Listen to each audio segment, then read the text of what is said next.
সকাল 10টা, 2 ঘন্টা অতিক্রান্ত। মোটামুটি ভাবে একটা প্রাথমিক ট্রেন্ড যা দেখা যাচ্ছে, সেই প্রাথমিক ট্রেন্ড নিয়ে আলোচনা হচ্ছে। রেজাল্ট দেখাচ্ছি আমরা, সব রেজাল্ট সবার আগে তাড়াহুড়ো নয়, সঠিক রেজাল্ট দেখায় নিউজ 18 বাংলা। এখনো পর্যন্ত পার্লামেন্টের চিত্রটা এই রকম, গেরুয়া একটু বেশি, কিন্তু ইন্ডিয়াও অনেকটাই দখল করে ফেলেছে। Early trend, too early trend একদম। এখানে 297, 211 এই রকম লড়াই চলছে। 543-এর মধ্যে 529 আমরা দেখতে পাচ্ছি। এছাড়াও বিভিন্ন আসনের লড়াই নিয়ে আলোচনাও হবে। আর পশ্চিমবঙ্গ তো এই মুহূর্তে এ রাজ্যে তাৎপর্যপূর্ণ। পশ্চিমবঙ্গের ক্ষেত্রে আমরা দেখাবো টিএমসি এখনো পর্যন্ত 22টা, বিজেপির পকেটে এখনো 15টা। এখনো পর্যন্ত আবার বলছি, একেবারে প্রাথমিক যে ট্রেন্ড, কংগ্রেস একটা। এইরকম চলছে হাড্ডাহাড্ডি লড়াই। কেউ এগিয়ে যাচ্ছেন, কেউ পিছিয়ে যাচ্ছেন, কখনো কেউ এগিয়ে যাচ্ছেন, কখনো পিছিয়ে যাচ্ছেন। এই এগোনো পেছনো চলতেই থাকবে। তার মধ্যে চলতে থাকবে সিংহাসনের মহাসংগ্রামের রেজাল্ট আউট এডিটর মজুমদারের কাছে।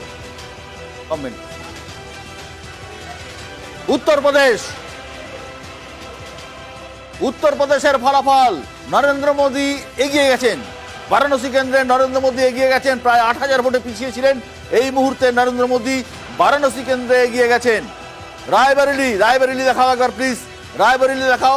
রায়বেরেলি কেন্দ্রে কংগ্রেসের রাহুল গান্ধী, কি অবস্থা? রাহুল গান্ধী এগিয়ে আছেন রায়বেরেলি কেন্দ্রে। একবার অখিলেশ যাদব দেখাও, কানৌজ কেন্দ্রে অখিলেশ যাদবের কি রেজাল্ট, কি ফলাফল? কানৌজ কেন্দ্রে অখিলেশ যাদব কি করছেন? কানৌজকে আমেঠি কেন্দ্রে কিশোরী লাল এগিয়ে রয়েছেন স্মৃতি ইরানির থেকে। স্মৃতি ইরানি পিছিয়ে আমেঠি কেন্দ্রে। কানৌজ কেন্দ্রে অখিলেশ যাদব এগিয়ে। অর্থাৎ অত্যন্ত মসৃণ ভাবে কংগ্রেস এবং সমাজবাদী পার্টির জোট কাজ করছে। মাইনপুরি কেন্দ্রে ডিম্পল যাদব, অখিলেশ যাদবের স্ত্রী, এগিয়ে রয়েছেন। মাইনপুরি কেন্দ্রে ডিম্পল যাদব এগিয়ে রয়েছেন। সুলতানপুর কেন্দ্রে সুলতানপুর সমাজবাদী পার্টির রামভুয়াল নিষাদ এগিয়ে রয়েছেন সুলতানপুর কেন্দ্রে। মানেকা গান্ধী পিছিয়ে রয়েছেন সুলতানপুর থেকে।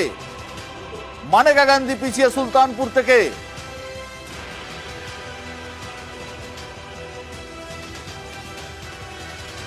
গোটা উত্তরপ্রদেশটা একবার দেখাও। গোটা উত্তরপ্রদেশের এই মুহূর্তে ট্রেন্ড কি আছে?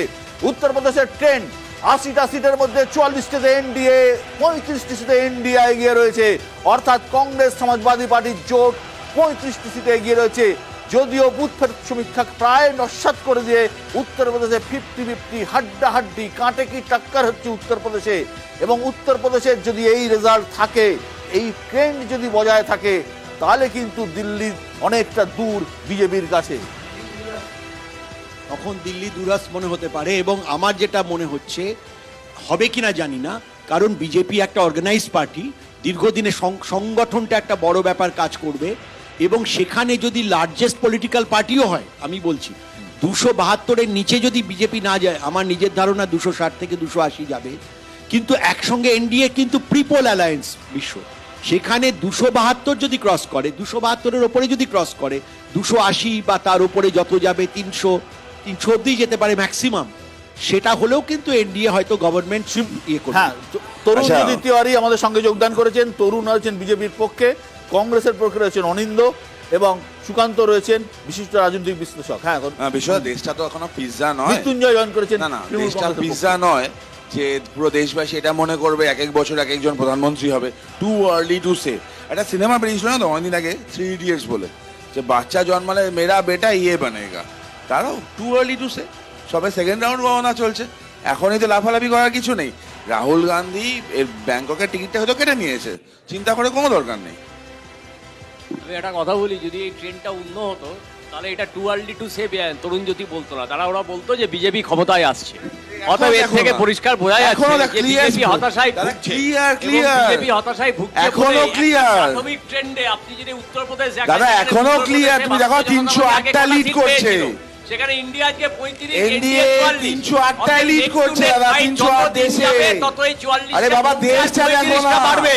এটা খুব পরিষ্কার হয়ে যাচ্ছে। দেখো 308টায় লিড করছে।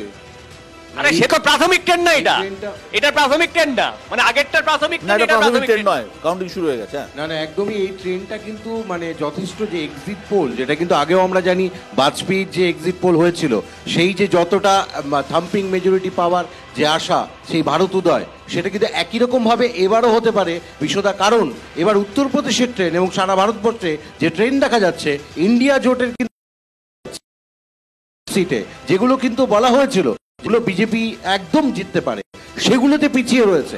কোচবিহার থেকে শুরু করে বহু জায়গায় কিন্তু পিছিয়ে রয়েছে, এবং সেখানে কিন্তু ওরা বলেছিল যে অনেক ভোটে কিন্তু নিশীথ প্রামাণিক এগিয়ে থাকবে। আমি একটা উদাহরণ দিলাম, এরকম অনেকগুলো উদাহরণ রয়েছে। এবার উত্তরপ্রদেশে 64টা পেয়েছিল ভারতীয় জনতা, এখানে 20টা কম। না, এখনো রেজাল্ট বেরোয়নি, এখনো রেজাল্ট ফলাফল বেরোয়নি। প্রাথমিক ট্রেন্ড থেকে Early বলছি। trend, একদমই ঠিক। এটা সন্দেহ। আর এই আর্লি ট্রেন্ডের যদি 50% কংগ্রেস সমাজবাদী পার্টি পায়, তাও কিন্তু উত্তরপ্রদেশে বিজেপি কিন্তু যথেষ্ট চাপে থাকবে। কিন্তু হ্যাঁ, বিদ্যুৎ ভাই। বিশ্বদা আর্লি ট্রেন্ড বলছেন, কিন্তু মর্নিং শোজ দ্য ডেজ। আপনি যদি সকালের চিত্রটাই দেখেন, আজকে যারা 355 মানে সমস্ত এক্সিট পোলে দেখাচ্ছে, বা 400 পার যারা বলছিল আপকি বার 400 পার, আপনি যদি ট্রেনটা সমানে সমানে হয়, তাহলে তো সরকার করতে পারবে না। ইন্ডিয়া জোট সরকার করতে চলেছে পশ্চিমবঙ্গে। আমরা বারবার বলেছি বিজেপি সিঙ্গেল ডিজিটের চেয়ে যদি বেশি পায় তাহলে ভালো রেজাল্ট করবে। আপনি দিনের শেষে দেখবেন যে আমাদের কথা মিলে যাচ্ছে, যে তৃণমূল কংগ্রেস 30-এর কাছাকাছি পৌঁছে যাবে। এখনই আপনাদের চ্যানেলে দেখছি যে 27টা তৃণমূল কংগ্রেস এগিয়ে আছে। তো প্রায় 2 রাউন্ড গণনা শেষের দিকে। এখন সেখানে দাঁড়িয়ে দেখতে হবে যে আগাম মানে দিনগুলোতে মানুষ ভোট দিয়েছে, এবং মানুষ এক মিনিট থামাচ্ছি। পশ্চিমবঙ্গের বেশ কয়েকটি আসনের ফলাফল আমাদের কাছে এসে গেছে। ফলাফল মানে আর্লি ট্রেন্ড। এই মুহূর্তে বারাসাত কেন্দ্রে এগিয়ে রয়েছেন কাকলি ঘোষ দস্তিদার, বিজেপির স্বপন মজুমদার পিছিয়ে রয়েছেন। বারাসাতে এগিয়ে কাকলি ঘোষ দস্তিদার, ডক্টর কাকলি ঘোষ দস্তিদার বারাসাতে এগিয়ে রয়েছেন। এই মুহূর্তে মেদিনীপুর কেন্দ্রে এগিয়ে রয়েছেন অগ্নিমিত্রা পাল। অগ্নিমিত্রা পাল বিজেপির এগিয়ে রয়েছেন মেদিনীপুর কেন্দ্রে। এখানে কিন্তু হাড্ডাহাড্ডি লড়াই হওয়ার সম্ভাবনা।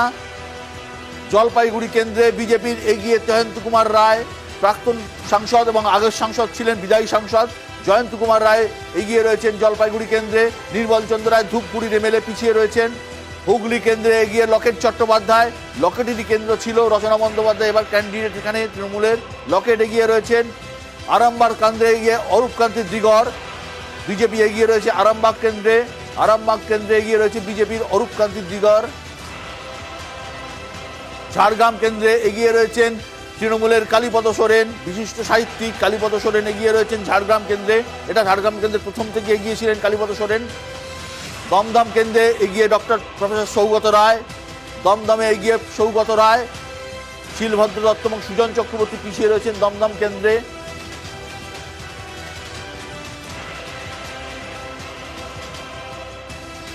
কলকাতা উত্তরে এগিয়ে রয়েছেন সুদীপ বন্দ্যোপাধ্যায়, তাপস রায় পিছিয়ে রয়েছেন। কলকাতা উত্তরে এগিয়ে রয়েছেন সুদীপ বন্দ্যোপাধ্যায়। কলকাতা দক্ষিণে এগিয়ে রয়েছেন মালদা দক্ষিণে এগিয়ে রয়েছেন ঈশা খান চৌধুরী। মালদা দক্ষিণে এগিয়ে ঈশা খান চৌধুরী এগিয়েই ছিলেন। কলকাতা দক্ষিণে এগিয়ে রয়েছেন মালা রয় তৃণমূল কংগ্রেসের। দেবশ্রী এবং সায়রা সাহালি পিছিয়ে রয়েছেন। এটা স্বাভাবিক, এটাই স্বাভাবিক। মুর্শিদাবাদ কেন্দ্রে এগিয়ে গেছেন তাও আবু তাহের খান, এটাও তৃণমূল জিততে পারে। এখানে হাড্ডাহাড্ডি লড়াই ছিল আবু তাহেরের সাথে মোহাম্মদ সেলিমের। আবু তাহের এগিয়ে আছেন। বহরমপুর কেন্দ্রে লড়াই চলছিল, এগিয়ে গেছেন ইউসুফ পাঠান। প্রথমে অদিত চৌধুরী এগিয়েছিলেন, তারপর নির্মল সাহা এগিয়েছিলেন। এই মুহূর্তে ইউসুফ পাঠান এগিয়ে রয়েছেন বহরমপুর কেন্দ্রে।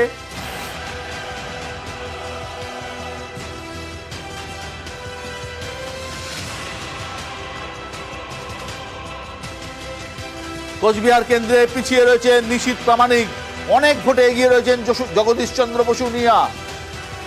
এই মুহূর্তে আমাদের প্রতিনিধি ইরন রায় বর্মন রয়েছেন কোচবিহারে। ইরন, কোচবিহারের কি অবস্থা, ফলাফল এই মুহূর্তে কি, কত ভোটে এগিয়ে রয়েছেন জগদীশ বসুনিয়া? নিশীথ প্রামাণিকের মতো একটা হেভিওয়েট প্রার্থী, যিনি কেন্দ্রীয় স্বরাষ্ট্র প্রতিমন্ত্রী, পিছিয়ে রয়েছেন, কি বুঝছো? একদমই বিশ্বদা, সকাল থেকে যখন থেকে ভোট গণনা শুরু হয়েছে তখন থেকেই কিন্তু যখন যে ট্রেন্ড পাওয়া যাচ্ছে তাতে কিন্তু প্রথম থেকে তৃণমূল প্রার্থী জগদীশ বসুনিয়া তিনি এগিয়ে রয়েছেন। লাস্ট যে আপডেট এসছে চতুর্থ রাউন্ডের শেষে তৃণমূল প্রার্থী জগদীশ চন্দ্র বসুনিয়া তিনি 6,307 ভোটে এগিয়ে রয়েছেন তার নিকটতম প্রতিদ্বন্দ্বী প্রার্থী নিশীথ প্রামাণিকের থেকে। ইতিমধ্যেই তৃতীয় রাউন্ডের থেকে ব্যবধান আরেকটু বেশি ছিল, সেখানে 6,434 ছিল, বাট চতুর্থ রাউন্ডের ক্ষেত্রে সেই ব্যবধান একটু হলে সামান্য কমেছে, তবে সেটাও 6,307 ভোটে। সকাল থেকে যে ট্রেন্ড এখন পর্যন্ত চলছে তাতে কিন্তু কেন্দ্রীয় প্রতিমন্ত্রী স্বরাষ্ট্র প্রতিমন্ত্রী নিশীথ প্রামাণিক তিনি অনেকটা পিছিয়ে পড়ছেন প্রত্যেকটা রাউন্ডের সাথে। আপাতত এই ট্রেন্ড, যদিও আরও এখনো বেশ কয়েকটা রাউন্ড বাকি, মাথায় রাখতে হবে দিনহাটা এবং শীতলকুচি সেখানে 23 রাউন্ডের গণনা রয়েছে, বাকিগুলোতে 14 বা 15 রাউন্ড করে রয়েছে।